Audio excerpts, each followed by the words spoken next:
আসসালামু আলাইকুম। আমার ইজি রান্নাঘরে আপনাদের সবাইকে স্বাগতম। আজকে আমি আপনাদের তৈরি করে দেখাবো সুজির বিস্কুট পিঠা। মাত্র একটা ডিম ও 1 কাপ সুজি দিয়ে আপনারা চটজলদি এই সুজির বিস্কুট পিঠা তৈরি করতে পারবেন। আশা করছি রেসিপিটি আপনাদের খুব ভালো লাগবে। ভালো লাগলে একটি লাইক করবেন।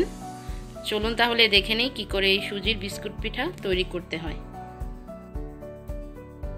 প্রথমেই নিয়ে নিচ্ছি রুমের স্বাভাবিক তাপমাত্রার বড় সাইজের একটা ডিম, 1/4 কাপ চিনি। আপনারা মিষ্টি বেশি পছন্দ করলে চিনিটা আর একটু বাড়িয়েও দিতে পারেন। লবণ দিয়ে দিচ্ছি 1/4 চা চামচ। এখন চিনিটা গলে যাওয়া পর্যন্ত ভালো করে মিশিয়ে নিব। চিনি খুব ভালো করে গলিয়ে নিয়েছি। এখন এর মধ্যে দিয়ে দিব 1 কাপ সুজি, 2 টেবিল চামচ গুঁড়া দুধ দিয়ে সব কিছু খুব ভালো করে মিশিয়ে নিব। মিশিয়ে নেওয়া হয়ে গেলে এখন ঢাকনা দিয়ে ঢেকে 10 মিনিটের জন্য রেস্টে রেখে দেব।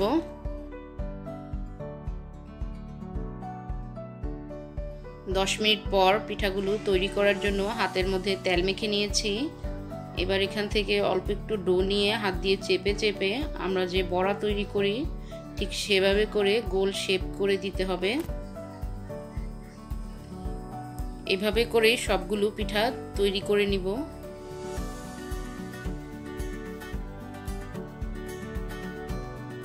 একটা ফ্রাই প্যানে তেল নিয়ে নিয়েছি আর তেলটা এখন কুসুম গরম আছে। এখন এর মধ্যে একটা একটা করে সুজির বিস্কুটগুলো দিয়ে দিব।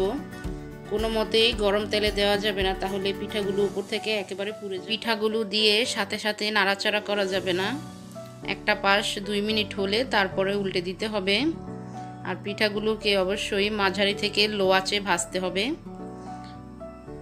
এখন পিঠাগুলোকে উল্টে দিচ্ছি।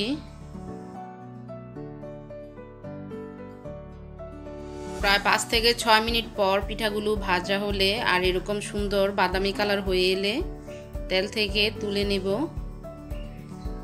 তৈরি করে ফেললাম খুবই অল্প সময়ে মজাদার সুজির বিস্কুট পিঠা। এই পিঠাটা প্রায় 2 সপ্তাহের মতো সংরক্ষণ করা যায়। আশা করছি আজকের রেসিপি আপনাদের খুব ভালো লেগেছে। ভালো লাগলে চ্যানেলটি সাবস্ক্রাইব করে বেল আইকনে ক্লিক করে দিবেন, যাতে করে এরকম আরও ভিডিও আপলোড করলে সবার আগে আপনি দেখতে পারেন। সবাই খুব ভালো থাকবেন। আল্লাহ হাফেজ।